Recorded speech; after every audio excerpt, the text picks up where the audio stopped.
Welcome to ಸೆಂಗ್ಸ್ animation. ಎಲ್ಲರಿಗೂ ಇಷ್ಟವಾಗುವ ಬಣ್ಣಗಳ ಕಥೆಗಳ ಮನೆ. ಒಂದು ಹಳ್ಳಿಯಲ್ಲಿ ಸೋಮಣ್ಣ ಎಂಬ ಶ್ರೀಮಂತ ರೈತನಿದ್ದ.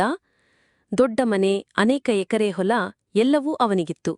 ಆದರೆ ಅವನ ಮನಸ್ಸು ಅಹಂಕಾರದಿಂದ ತುಂಬಿತ್ತು. ನಾನು ಹಳ್ಳಿಯ ಅತಿದೊಡ್ಡ ರೈತ. ನನ್ನಷ್ಟೇನು ಯಾರಿಗೂ ಇಲ್ಲ. ಈ ಬಡವರ ಕಡೆ ನಾನು ಯಾಕೆ ನೋಡಬೇಕು? ಹಳ್ಳಿಯವರು ಹೊರಗೆ ಗೌರವ ತೋರಿಸಿದರೂ ಮನದಲ್ಲಿ ಅವನ ಅಹಂಕಾರವನ್ನು ನಿಂದಿಸುತ್ತಿದ್ದರು. ಸೋಮಣ್ಣನ ಹೊಲದ ಪಕ್ಕದಲ್ಲೇ ರಾಮಯ್ಯನ ಸಣ್ಣ ಕುಟ್ಟಿಯಿತ್ತು. ರಾಮಯ್ಯ, ಅವನ ಹೆಂಡತಿ ಲಕ್ಷ್ಮಿ ಮತ್ತು ಇಬ್ಬರು ಮಕ್ಕಳು ಬಡರಾದರೂ ಪ್ರಾಮಾಣಿಕರು, ದಯಾಳು ಮನಸ್ಸಿನವರು. ರಾಮಯ್ಯ ಕುಟುಂಬವು ಕಷ್ಟದಲ್ಲಿದ್ದರೂ ಸಹಾಯ ಕೇಳಲು ಹೆದರುತ್ತಿತ್ತು, ಏಕೆಂದರೆ ಸೋಮಣ್ಣಲ್ ಎಂದಿಗೂ ಸಹಾಯ ಮಾಡುತ್ತಿರಲಿಲ್ಲ. ಹಳ್ಳಿಯಲ್ಲಿ ದೊಡ್ಡ ಹಬ್ಬ ಬಂತು. ಎಲ್ಲ ಮನೆಗಳು ಹೂ, ದೀಪಗಳಿಂದ ಅಲಂಕರಿಸಲ್ಪಟ್ಟವು. ಈ ಬಾರಿ ಹಬ್ಬದಲ್ಲಿ ನನ್ನ ಮನೆ ಮಾತ್ರ ಹೊಳೆಯಬೇಕು. ಎಲ್ಲೆಡೆ ದೀಪಗಳು, ಬೆಳಕು, ಶೋಭೆ ಎಲ್ಲ ಇರಲಿ. ಆದರೆ ರಾಮಯ್ಯನ ಸಣ್ಣ ಮನೆ ಮುಂದೆ ಕೇವಲ ಹೂವುಗಳ ತೋರಣ, ಮಕ್ಕಳ ಕೈಯಿಂದ ಮಾಡಿದ ಸಣ್ಣ ಅಲಂಕಾರ ಮಾತ್ರ. ನಮ್ಮ ಮನೆ ದೊಡ್ಡದಿಲ್ಲ ಮಕ್ಕಳೇ, ಆದರೆ ಹೃದಯದಿಂದ ಮಾಡಿದ ಅಲಂಕಾರವೇ ನಿಜವಾದ ಸೌಂದರ್ಯ.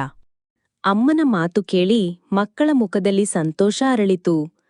ಅವರು ತಮ್ಮ ಸಣ್ಣ ಅಲಂಕಾರವನ್ನು ಹೆಮ್ಮೆಪಟ್ಟು ನೋಡಿದರು. ಜನರು ಸೋಮಣ್ಣನ ಮನೆಯ ಅಲಂಕಾರ ನೋಡಿದರು, ಆದರೆ ಅಷ್ಟು ಪ್ರಭಾವಿತರಾಗಲಿಲ್ಲ. ಅವರು ರಾಮಯ್ಯನ ಸರಳ ಮನೆಯನ್ನು ಹೆಚ್ಚು ಮೆಚ್ಚಿದರು. ಅಯ್ಯೋ, ಎಷ್ಟು ಸುಂದರವಾಗಿದೆ ರಾಮಯ್ಯನ ಮನೆ! ಹೂವುಗಳಿಂದ ಮಾಡಿದ ಅಲಂಕಾರ ತುಂಬಾ ಹೃದಯಕ್ಕೆ ತಟ್ಟುತ್ತದೆ. ಹೌದು, ದುಬಾರಿ ದೀಪಗಳಿಗಿಂತ ಇಂತಹ ಸರಳ ಅಲಂಕಾರವೇ ನಿಜವಾದ ಹಬ್ಬದ ಸೌಂದರ್ಯ. ಆದರೆ ಸೋಮಣ್ಣ ಅವರನ್ನು ಹಾಸ್ಯ ಮಾಡಿದ. ಹಹಾ, ಹೂವು, ಎಲೆ ಇವುದರಿಂದಲೂ ಮನೆ ಅಲಂಕರಿಸುತ್ತೀರಾ? ಅದು ಹಬ್ಬವಲ್ಲ, ಬಡತನದ ಆಟ. ಸೋಮಣ್ಣನ ಮಾತು ಹಳ್ಳಿಯವರ ಮನಸ್ಸಿಗೆ ನೋವು ತಂದಿತು. ಆದರೆ ರಾಮಯ್ಯನ ಕುಟುಂಬ ಮೌನವಾಗಿ ತಮ್ಮ ಕೆಲಸ ಮುಂದುವರಿಸಿದರು. ಆ ರಾತ್ರಿ ಭಾರೀ ಗಾಳಿ ಮಳೆ ಬಂತು.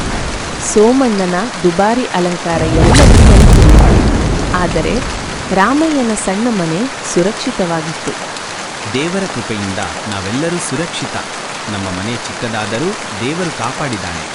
ಒಗ್ಗಟ್ಟೇ ದೊಡ್ಡ ಶಕ್ತಿ. ಅವರ ಮಾತು ಕೇಳಿ ಮಕ್ಕಳು ಧೈರ್ಯಗೊಂಡರು. ಆದರೆ ಸೋಮಣ್ಣ ತನ್ನ ಮನೆಯಲ್ಲಿ ಒಂಟಿಯಾಗಿ ಕೋಪದಿಂದ ಕೂತುಕೊಂಡ. ಅಯ್ಯೋ, ಇಷ್ಟೊಂದು ದುಡ್ಡು ಹಾಕಿ ಮಾಡಿದ್ದೆ, ಎಲ್ಲವೂ ಹಾಳಾಯಿತು. ಇದು ಹೇಗೆ ಸಾಧ್ಯ?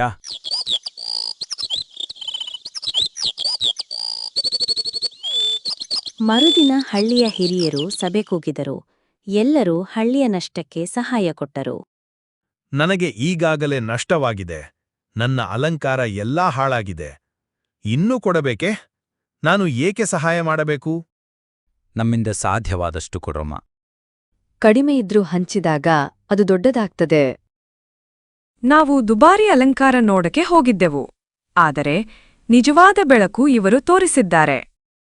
ಹಣವಿಲ್ಲದಿದ್ರೂ ಹೃದಯ ತುಂಬಿದರೆ ಸಾಕು. ಹಳ್ಳಿಯ ಹಬ್ಬಕ್ಕೆ ರಾಮಯ್ಯನೇ ನಿಜವಾದ ಆಭರಣ. ಅಯ್ಯೋ, ಸ್ವಲ್ಪ ಇದ್ರೂ ಹಂಚೋದು ಎಷ್ಟು ದೊಡ್ಡ ಹೃದಯವೋ! ನಿಜವಾದ ದಾನಶೀಲತೆ ಇದೆ. ಹಳ್ಳಿಯ ಜನರ ಮಾತು ಕೇಳಿ ರಾಮಯ್ಯ ಕುಟುಂಬದ ಮುಖದಲ್ಲಿ ಸಂತೋಷ ಅರಳಿತು. ಆದರೆ ಸೋಮಣ್ಣನ ಹೃದಯದಲ್ಲಿ ಸ್ವಲ್ಪ ಪಶ್ಚಾತ್ತಾಪ ಮೊಳೆತು ಹೋಯಿತು. ಕೆಲ ದಿನಗಳಲ್ಲಿ ಸೋಮಣ್ಣನ ಮನೆಗೆ ದೊಡ್ಡ ದುಃಖ ಬಂತು. ಅವನ ಮಗ ಗಂಭೀರವಾಗಿ ಅಸ್ವಸ್ಥನಾದ. ಹಣ ಇದ್ದರೂ ರಾತ್ರಿ ಸಮಯ, ಯಾವ ವೈದ್ಯರೂ ಸಿಗಲಿಲ್ಲ. ಅವನ ಮನೆಯಲ್ಲಿ ದುಬಾರಿ ಅಲಂಕಾರಗಳಿದ್ದರೂ ಆ ಕ್ಷಣ ಅವು ಯಾವ ಪ್ರಯೋಜನವೂ ಆಗಲಿಲ್ಲ. ಅಯ್ಯೋ, ಯಾರಾದರೂ ನನ್ನ ಮಗನನ್ನು ಉಳಿಸಿ. ಹಣ ಕೊಡುವೆ, ಆದರೆ ನನ್ನ ಮಗ ಬದುಕಬೇಕು.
ಸೋಮಣ್ಣ, ಇಂತಹ ಸಂದರ್ಭದಲ್ಲಿ ನಾವೊಬ್ಬರಿಗೊಬ್ಬರು ನೆರವಾಗಬೇಕು.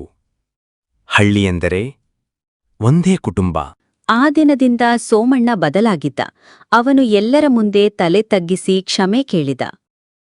ಅದಾದ ನಂತರ ಸೋಮಣ್ಣ ಬಡವರಿಗೆ ಸಹಾಯ ಮಾಡಲಾರಂಭಿಸಿದ. ತನ್ನ ಬೆಳೆಯನ್ನು ಹಂಚಿಕೊಂಡ. ಹಳ್ಳಿಯ ಪ್ರತಿಯೊಂದು ಸಂತೋಷ ದುಃಖದಲ್ಲಿ ಕೈಜೋಡಿಸಿದ. ಇದು ನಮ್ಮ ಸೋಮಣ್ಣ ಈಗ ನಿಜವಾದ ಒಳ್ಳೆಯವನೂ ಆಗಿದ್ದಾನೆ. ಅಹಂಕಾರ ಬಿಟ್ಟು ಹೃದಯದ ಬೆಳಕು ಹಿಡಿದವನನ್ನ ದೇವರು ಆಶೀರ್ವದಿಸುತ್ತಾನೆ. ಹೀಗೆ ಹಳ್ಳಿಯವರು ಅವನನ್ನು ಮತ್ತೆ ಪ್ರೀತಿಯಿಂದ ಸ್ವೀಕರಿಸಿದರು. ಮುಂದಿನ ವರ್ಷ ಹಬ್ಬ ಬಂದಾಗ ಸೋಮಣ್ಣ ತನ್ನ ಶಕ್ತಿಯನ್ನೆಲ್ಲ ಹಂಚಿಕೊಂಡು ಹಳ್ಳಿಯ ಪ್ರತಿಯೊಂದು ಮನೆಗೆ ಹಬ್ಬದ ಸಂತೋಷ ತಲುಪುವಂತೆ ನೋಡಿಕೊಂಡ. ಮಕ್ಕಳು, ಮಹಿಳೆಯರು, ವೃದ್ಧರು ಎಲ್ಲರೂ ಒಟ್ಟಾಗಿ ಹಬ್ಬವನ್ನು ಆಚರಿಸಿದರು. ಈ ಬಾರಿ ಹಬ್ಬ ಎಲ್ಲರಿಗೂ ನಿಜವಾದ ಹಬ್ಬ ಆಯಿತು. ಅಹಂಕಾರ ಬಾಳನ್ನು ಹಾಳು ಮಾಡುತ್ತದೆ, ಆದರೆ ಒಳ್ಳೆಯ ಹೃದಯ, ದಾನಶೀಲತೆ ಮತ್ತು ಒಗ್ಗಟ್ಟು ಎಲ್ಲವೂ ಎಲ್ಲರ ಪ್ರೀತಿಯನ್ನು ತಂದುಕೊಡುತ್ತದೆ. ವಿಡಿಯೋ ನೋಡಿದ್ದಕ್ಕಾಗಿ ಧನ್ಯವಾದಗಳು ಸ್ನೇಹಿತರೆ. ಲೈಕ್ ಮಾಡಿ, ಶೇರ್ ಮಾಡಿ ಮತ್ತು ಸಬ್ಸ್ಕ್ರೈಬ್ ಮಾಡುವುದು ಮರೆಯಬೇಡಿ. ಮುಂದಿನ ವಿಡಿಯೋದಲ್ಲಿ ರೋಬೋಟ್ ಹುಡುಗಿ ಕಥೆ ಬರ್ತಿದೆ, ಕಾಯ್ತಿರಿ.